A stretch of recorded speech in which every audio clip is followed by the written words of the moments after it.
dans cette édition d'information, la première sur la radio-télévision nationale congolaise.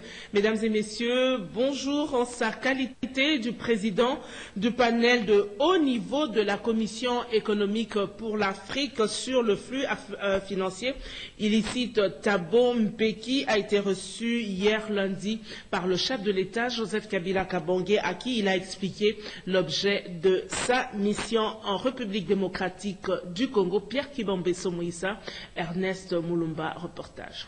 Le président de la République d'Afrique du Sud, Thabo Mbeki, assume les charges de président du panel de haut niveau de la Commission économique pour l'Afrique sur le flux financier illicite. Il a aussitôt, après son arrivée à Kinshasa, réservé la primeur de l'information sur sa visite de travail en RDC au président de la République, Joseph Kabila Kabange. Les flux financiers illicites en provenance de l'Afrique sont devenus un sujet de grande préoccupation en raison de leur ampleur et de leurs effets négatifs sur le développement et la gouvernance en Afrique, a souligné Thabo Mbeki au sortir de son entretien avec le chef de l'État. First of all, let me say that we are very glad indeed that it was possible for us to come because we... D'abord, je suis très heureux de me retrouver ici à Kinshasa. Nous avons demandé la permission du président de la République de visiter votre pays parce que nous faisons partie d'un panel qui a été organisé par la Commission économique pour l'Afrique des Nations Unies pour étudier un problème de flux, la fuite des capitaux de façon illégale vers le pays étranger. Nous avons visité plusieurs pays en Afrique, notamment le Libéria, le Nigeria, la Tunisie, ainsi de suite.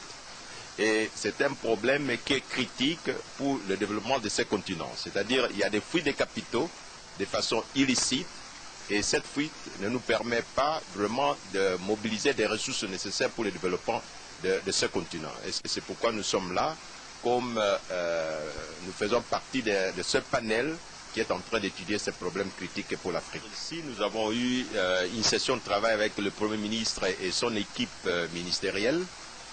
Il nous a briefé sur le travail que la République démocratique du Congo est en train de débattre sur ce problème-là. Et après avoir rencontré le Premier ministre et son entourage, nous sommes venus briefer le président de la République pour lui faire part non seulement des discussions que nous avons eues avec le Premier ministre, mais aussi avec toutes les rencontres que nous avons eues en Afrique. Alors, le président de la République comprend bien l'importance, la portée exacte de ce problème, et nous avons son soutien total. La mise en place du groupe de haut niveau fait suite à une résolution adoptée en mars 2011 à la 4e réunion annuelle conjointe de la conférence des ministres de l'économie et des finances de l'Union africaine et de la conférence des ministres africains de finances, de la planification et du développement économique de la CEA, dans laquelle les ministres ont souhaité charger un groupe de haut niveau de s'attaquer aux problèmes pernicieux des flux financiers illicites estimés à quelques 50 milliards de dollars qui quittent chaque année le continent.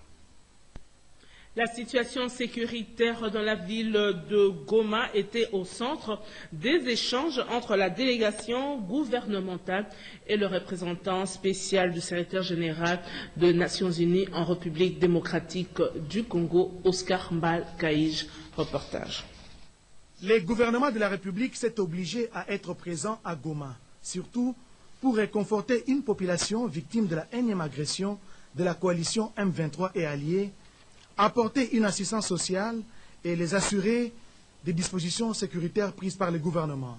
Après les constats malheureux et des preuves indéniables que les obus sont venus du Rwanda, une réunion de sécurité présidée par le ministre de l'Intérieur, Sécurité, Décentralisation et Affaires coutumières, Richard Mouyej-Manguesmans, et avec lui, la partie MONUSCO s'est tenue à Goma. Le représentant spécial du secrétaire général des Nations Unies en RDC, visiblement entamé, a condamné ces actes indéniables. On a condamné fortement, et je condamne encore une fois, les attaques sur la population civile. J'étais aussi aujourd'hui à l'hôpital militaire pour voir les blessés des forces armées de la RDC, de la FRDC, et j'ai aussi exprimé ma solidarité avec eux. Pour le ministre de l'Intérieur, Richard Mouyej-Manguesmans, le gouvernement de la République est déterminé à arrêter ces cycles de violence. Le sang a encore coulé à Goma. Il y a eu encore des deuils. Il faut que ça s'arrête. Et la préoccupation, elle est primordiale pour le chef de l'État. Mais commençons à avoir deux rythmes différents. Il est important pour nous de descendre, de rapprocher les rythmes pour que nous puissions aller à la même vitesse. Par rapport à la MONUSCO, je voudrais affirmer que les amis de la MONUSCO, il faut que la population comprenne que c'est un partenariat utile. Et l'objectif, c'est de préserver la vie humaine et de protéger ces mêmes populations. Il nous appartient à nous, autorités, et nous sommes là pour ça, avec l'aide du gouverneur, d'expliquer encore une fois suffisamment pour que la population comprenne quel est le rôle de la MONUSCO. C'est depuis dimanche 25 août que cette délégation ministérielle, constituée des ministres du genre, de la santé, des affaires sociales et des vice-ministres du plan et de l'EPSP, séjourne à Goma, dans le Nord Kivu. Les tirs d'obus qui sont tombés à Goma le vendredi dernier n'ont pas laissé indifférent l'envoyé spécial dans le Grand Lac, Mary Robinson. Patrick Moukoui, Suzanne Lemana, reportage. Les tirs d'obus nourris qui sont tombés sur Goma dans le Nord Kivu le vendredi 23 août dernier, faisant des morts et plusieurs blessés, n'ont pas laissé indifférentes les Nations Unies. Son envoyé spécial pour le Grand Lac, Mary Robinson, a, dans un communiqué publié samedi 24 août, dénoncé ces attaques contre les civils et les casques bleus de la MONUSCO, les qualifiant d'inacceptables. Les attaques contre la ville de Goma ainsi que la MONUSCO et leurs conséquences tragiques sur les populations civiles déjà traumatisées par 2 décennies de conflits sont inacceptables. Elles doivent cesser immédiatement, a déclaré Mary Robinson, appelant à éviter toute escalade des tensions. Elle plaide également pour le respect de la lettre et l'esprit de l'accord cadre d'Addis Abeba signé en février dernier par 11 pays africains sous l'égide des Nations Unies, afin de permettre le retour de la paix dans l'est de la RDC. L'envoyé spécial des Nations Unies pour les Grands Lacs lance en outre un appel pressant à toutes les autorités de la région à observer le maximum des retenues, assurer la protection des populations civiles et minimiser tout risque d'escalade de la situation en République démocratique du Congo. L'élu de la circonscription de la ville de Goma, l'élu du Nord Kivu, le député Kondé Villa Kikanda condamne avec la dernière énergie les obus sur la ville de Goma et regrette la perte en vies humaines. Il est au micro de notre confrère Edith Chala. Je voudrais d'abord commencer par condamner cette reprise de la guerre et de deux, condamner les tirs qui sont partis de Rubavu, une colline qui surplombe la ville de Gisenyi, qui se trouve au Rwanda. Encore une fois, il a été prouvé que le Rwanda est totalement engagé dans cette guerre du M23. Goma est une ville de 1 million d'habitants et avec une forte concentration de la population. Il est inadmissible qu'on puisse lancer des bombes sur cette population sans armes, qui n'aspire qu'à la paix et qui tue. Compte tenu de la gravité de la situation, je m'organise pour repartir à Goma afin de compatir avec la population de la ville de Goma. Depuis la modification de la chaîne de défense, les forces armées ont pris de l'élan et je vous assure qu'ils font des merveilles. Elles défendent terriblement le territoire national. Et au front, ils se comportent dignement. Et d'ailleurs, avant de partir en vacances parlementaires, j'ai été reçu longuement par le Premier ministre qui m'a rassuré que tous les moyens ont été mis à la disposition de nos forces armées pour mieux défendre l'intégrité du territoire. À cette étape du journal, nous allons faire un pas en arrière pour vous proposer l'arrivée de l'ancien président sud-africain et président du panel du haut niveau de la Commission économique pour l'Afrique sur le flux financier illicite, Thabo Mbeki. Comme vous le savez, il séjourne en République démocratique du Congo. Depuis hier lundi, il a été accueilli à l'aéroport international de Njili par le vice-ministre des Affaires étrangères, Jacques Kabwabwa, reportage. Il était 13h, heure de Kinshasa, le lundi 26 août 2013, lorsqu'un avion en provenance d'Afrique du Sud a atterri à l'aéroport international de Njili. À son bord, l'ancien président sud-africain et président du panel de haut niveau de la Commission économique pour l'Afrique sur les flux financiers illicites, Thabo Mbeki. À sa descente d'avion, il a été accueilli par le vice-ministre des Affaires étrangères, Maître Célestin Tundaya Kasende, avec à ses côtés le chargé d'affaires de la nation arc-en-ciel en poste à Kinshasa. L'hôte du gouvernement de la RDC aura des entretiens d'abord avec les autorités de la RDC sur la situation politique, économique et sécuritaire. Ensuite, avec les gouverneurs de la Banque centrale sur la situation financière et enfin avec les organisations de la société civile. Yes, indeed, it's true. It's a long time I've been here since I... Ça fait longtemps qu'il n'a pas foulé le sol congolais et il est arrivé en tête d'une mission très importante, une mission qui touche à un sujet qui est très important pour le reste de l'Afrique. Une occasion pour le vice-ministre Tunda de saluer l'état de coopération entre Kinshasa et Pretoria. Le peuple congolais sait que le président Thabo Mbeki, c'est une personnalité qui a toujours accompagné notre pays. Aujourd'hui, il est ici pour nous aider dans un autre dossier, essayer d'encadrer les flux financiers pour que le pays ne puisse pas perdre de l'argent, alors que cet argent est nécessaire pour le développement de notre pays. Vous avez suivi en début de ce journal la rencontre de l'ancien président sud-africain Thabo Mbeki auprès du chef de l'État. Pour l'heure, nous vous proposons la rencontre Thabo Mbeki et le chef de gouvernement Augustin Matata Ponyo. Les deux personnalités ont examiné la complexité des flux financiers illicites en provenance de la République démocratique du Congo. Guy Matundu, reportage. Ces échanges ont pour objectif d'examiner en profondeur la question de flux illicites d'argent en provenance de l'Afrique afin de formuler des recommandations pour y mettre fin et de réparer le préjudice infligé aux économies africaines. Dès l'entame des échanges, le Premier ministre a qualifié cette mission d'importante. Le chef du gouvernement a rappelé à Thabo Mbeki et à la partie sud-africaine que le gouvernement congolais a pris cette question en charge depuis 2004, où une loi a été votée pour lutter contre la criminalité financière.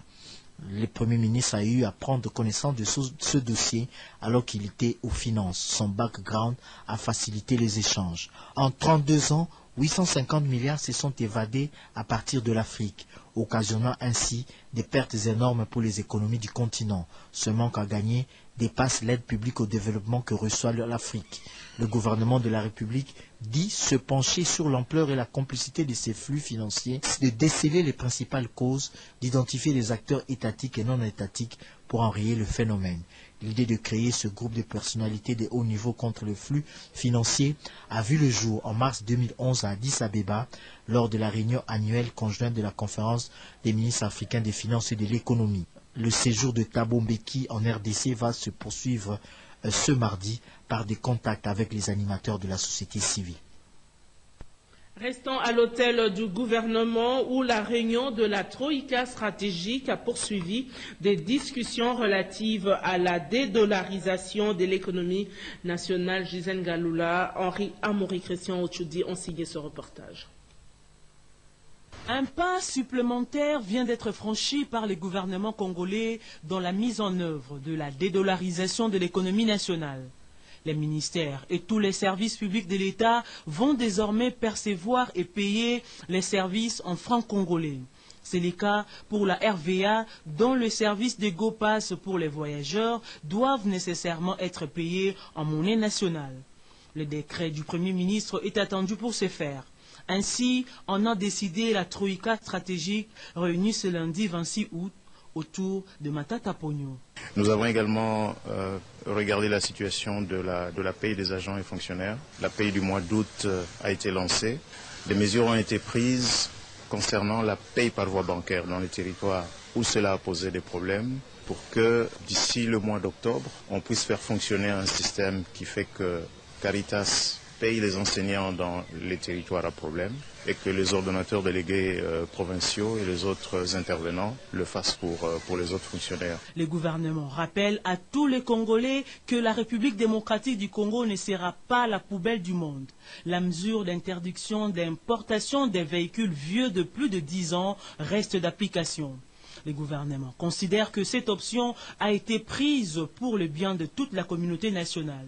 Il revient aux services concernés de faire appliquer sans faille toutes ces dispositions.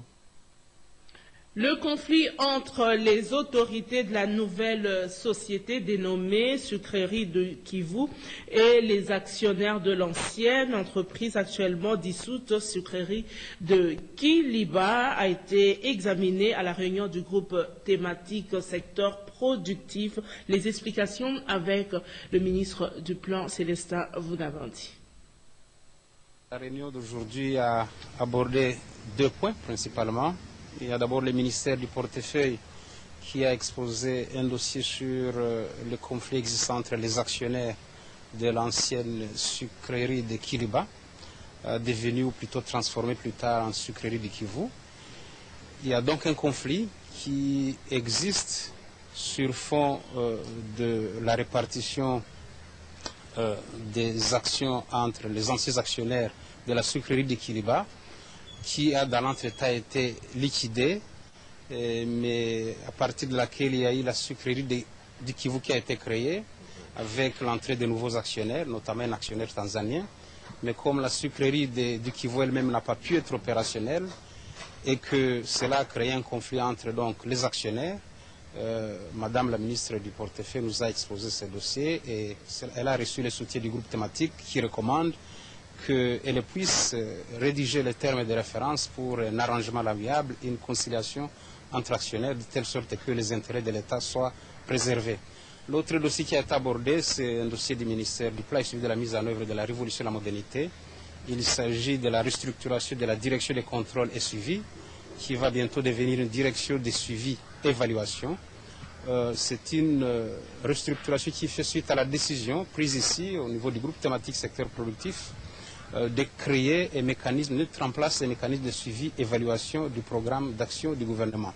Le groupe thématique a recommandé que le ministère du Plan organise une concertation avec le ministère de la fonction publique pour s'assurer que cette restructuration s'est faite dans le cadre de la réforme de la fonction publique et que tout cela s'est fait en harmonie. Quittant l'hôtel du gouvernement pour le palais du peuple où le présidium de concertation nationale a reçu le président du FONUS, Joseph Olengankoy. De quoi était-il question? La réponse dans ce reportage de Bertin et Kofoïsaus. En attendant que les choses se mettent en place pour le démarrage effectif des concertations nationales, les coprésidents désignés par ordonnance poursuivent leurs échanges avec la classe politique. C'est le cas de Joseph Olengankoy des FONUS, qui a sollicité et obtenu l'entretien ce lundi avec le président du Sénat, Léon Kengodondo, pour, dit-il, faire la paix dans l'intérêt supérieur de la nation. Je suis venu pour briser la glace. Vous savez, c'est quand même un doyen du pays, c'est une personnalité auquel on ne peut pas ignorer. Moi, je suis un acteur politique. Il y a eu ce qu'il y a eu, mais je crois que le moment est venu pour briser la glace et puis parler du Congo. On a parlé de l'ensemble de la situation du pays. Et il a exprimé de ce souci de voir ce pays aller de l'avant. Et c'est ce qui a raconté aussi mon consentement. Léon Kengodondo, tous les Congolais savent qui il est. C'est quand même un homme qui a une référence pour le pays. Mon rôle ici, je suis venu faire la paix. Et je crois que c'est ce qui est le plus important pour l'intérêt de notre pays. Rien ne viendra plus perturber le processus. La voie est balisée pour la réussite de ce forum national initié par le chef de l'État. Autre chose, des enfants affectés par le traumatisme de la guerre hébergés au centre Elika dans la province orientale ont reçu la visite de la ministre du Genre, de la Famille et de l'Enfant, Geneviève Inagosi Boulot Kasongo. Betty Amani, reportage. Le gouvernement, avec le concours de partenaires, fait de la lutte contre les violences sexuelles son cheval de bataille. C'est dans ce cadre que la ministre du Genre, de la Famille et de l'Enfant, Geneviève Vinagosi Kasongo, en séjour à Dungu, en province orientale, a présidé la cérémonie de remise officielle du commissariat spécial de la police nationale congolaise pour la protection de l'enfant et de la femme dans ces territoires. Il s'agit du bâtiment de 32 mètres carrés, de mobilier, d'une Jeep Hilux 4x4, des 4 motos et d'un couple électrogène. Le gouvernement de la République, avec le concours de la communauté internationale, ont décidé de faire de la lutte contre les violences sexuelles et basées sur le genre leur priorité. Et ma présence à Dungu est également une expression éloquente de la ferme volonté du président de la République de faire des violences sexuelles et basées sur le genre non seulement une priorité, mais aussi de restaurer la paix sur l'ensemble de notre territoire. Je sais combien ce territoire a connu des affres de la guerre. L'administrateur du territoire venait d'en parler et soyez rassurés que votre gouvernement, le président de la République, travaille jour et nuit pour que vous viviez en paix et pour que vous viviez définitivement en paix. Geneviève Vinagosi a salué l'implication active de la MONUSCO et de l'Organisation internationale pour les migrations dans le cadre de la composante réforme du secteur de la sécurité. Vous avez sans doute corrigé qu'il s'agissait plutôt de la remise d'un bâtiment à Dungu et non la visite des enfants et qui vous sera proposée dans nos prochaines éditions d'information. À l'Équateur, le gouverneur Louis-Alphonse Koyagalo vient de doter sa province avec 25 tonnes de matériel électrique pour l'électrification de la ville de Mbandaka. Chose promise, chose due. L'électrification de la ville de Mbandaka devient une réalité. Cela revient à dire que le programme qui a été annoncé dans ses grandes lignes à l'Assemblée provinciale s'est traduit en actes. Louis-Alphonse Koyagalo vient de doter sa province de 25 tonnes de matériel électrique. Avec un taux d'électrification de 1%, la province de l'Équateur est la province la moins éclairée de la République. Aujourd'hui, beaucoup des quartiers du chef-lieu de l'Équateur sortent déjà de l'ombre du soir. En attendant que le matériel dont le rouleau, des câbles, poteaux et autres accessoires que la SNEL vient de réceptionner soit installé pour que l'ensemble de la ville pousse un ouf de soulagement. Le ministre provincial de l'énergie, mines et hydrocarbures rassure. Depuis que le gouvernement est arrivé, nous sommes en plein chantier, nous travaillons chaque jour, c'est question de passer. Donc ça sera des grands travaux parce qu'il faut creuser en profondeur, il faut placer et nous n'allons pas nous arrêter. Dès demain, on commence les travaux. L'excellence Koyagalo est l'homme de parole. Quand il parle, il réalise. Il n'a même pas besoin de promesses, de démagogie. Tout consommé. Il a dit que j'ai accompagné cela. C'est là à la grande satisfaction de la population qui a accompagné ce matériel de l'aéroport jusqu'à la direction provinciale de la SNEL. Le petit séminaire Saint-Louis de Ngonzangue dans la province du Bandundu a soufflé sur ses 75 bougies en présence du ministre des Postes, Téléphones et Nouvelles Technologies, de l'Information et de la Communication Trifon Kinke Molumba, témoin de l'événement Bosco Dioya Chemin Dondo pour le compte de la RTNC. Le ministre de Postes, Télécommunications et Nouvelles Technologies de l'Information et de la Communication, le professeur Trifon Kinke Mulumba, a effectué dernièrement une visite à Bokoro, dans le territoire de Koutou, district d'Oma Indombe, dans la province de Bandundu. Visite en marche du 75e anniversaire de Petit Séminaire Saint-Louis de Ngonzangwe, dirigé par l'abbé Bienvenu Bolinga. Sur place, le ministre a été informé par le comité de sécurité locale de problèmes liés à la sécurité du secteur et à la bancarisation de fonctionnaires. Entre-temps, le clinique universitaire de Maïndombe a soumis au patron de Télécom des doléances à transmettre à ses collègues du gouvernement. Doléances ayant trait notamment à la mécanisation des agents et à la dotation de produits pharmaceutiques. À l'état de l'école maternelle primaire Christ Mobikissi, le responsable de cette institution ont sollicité la budgétisation des agents. Le ministre Kinké a été très attentif aux différentes requêtes adressées au gouvernement par son canal et a promis de les soumettre à ses collègues de l'exécutif. Le clou de la visite a été la remise par le ministre Trifon Kinké Moulumba à l'université de Maïndombe des ordinateurs pour le montage d'une bureautique. D'un cran, d'où ces expulsions. Dans la capitale, le nouveau comité national interministériel de lutte contre la drogue a été présenté à la presse. Suzanne Loumana, reportage. Après que la ministre de la Justice et des Droits humains ait signé l'arrêté ministériel numéro 254 du 12 août 2013 portant désignation de membres permanents du comité national interministériel de lutte contre la drogue, ce comité a été présenté ce lundi à la presse.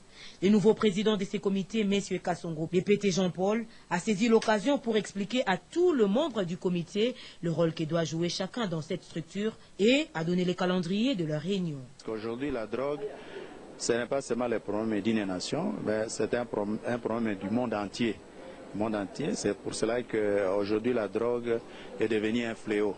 Parce qu'un pays peut ne pas être concerné par la culture, par exemple, de la drogue, mais il peut être concerné par les transports, par la transformation.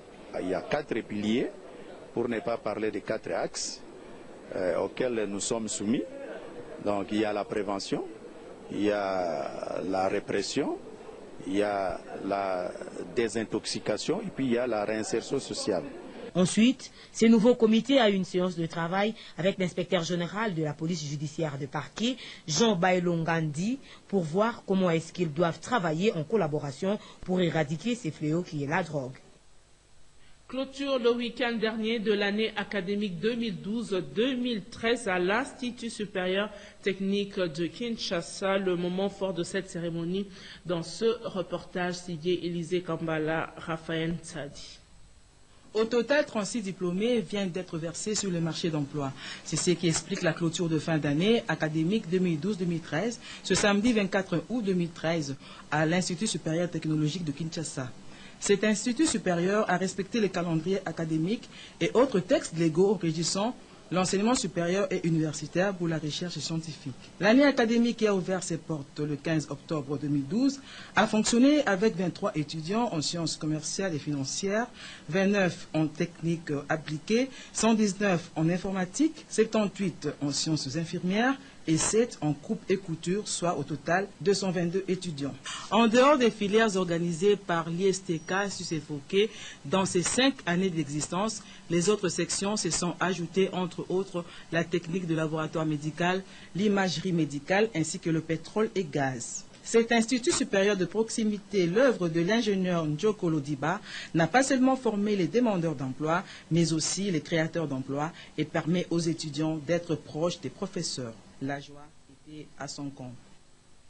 Soutenance thèse à la faculté de sciences politiques de l'université de Kinshasa. Le management intégré, un domaine qui pose problème au sein de la Société congolaise des transports et des ports, ex-ONATRA. Ce constat a fait l'objet de la recherche du chef des travaux, Kakikeba Nketani, qui a soutenu le samedi 24 août 2013 la thèse de doctorat sur le management intégré comme stratégie d'efficacité dans les interfaces du transport fluvial. Il se dégage dans cette étude que les résultats de convoi du transport fluvial sont insuffisants. Ce faisant, une stratégie est préconisée à cet effet. C'est l'apologie des éléments du management en la matière. Une étroite collaboration entre tous les services portuaires permettront à la SCTP de produire un travail bien fait. Nous avons choisi 2 méthodes pour aborder notre travail, la systémique et la dialectique. La méthode systémique a étudié les faits portuaires et fluviaux comme des systèmes et sous-systèmes constitués de plusieurs éléments complexes et variés, appartenant à des ensembles complexes et variés, qui sont liés entre eux et leur environnement par des relations ces expulsions, telles que pour les principaux intéressés, c'est dans l'un d'eux ou dans l'une des relations fonctions se répercute sur les autres acteurs. Après un jeu de questions-réponses, la dissertation a valu aux récipiendaires la mention grande distinction. Ce journal de Jules Lombokachita a été réalisé par Ignace Tibangou, Alain Galia, Jérôme Boulogi et Crispin Kassiala étaient à la technique. En leur nom, je vous dis merci de l'avoir suivi. Prochain rendez-vous avec l'actualité, c'est à 7 h dans une présentation signée Bobette Enga Lissamba. D'ici là, portez-vous bien. Au revoir.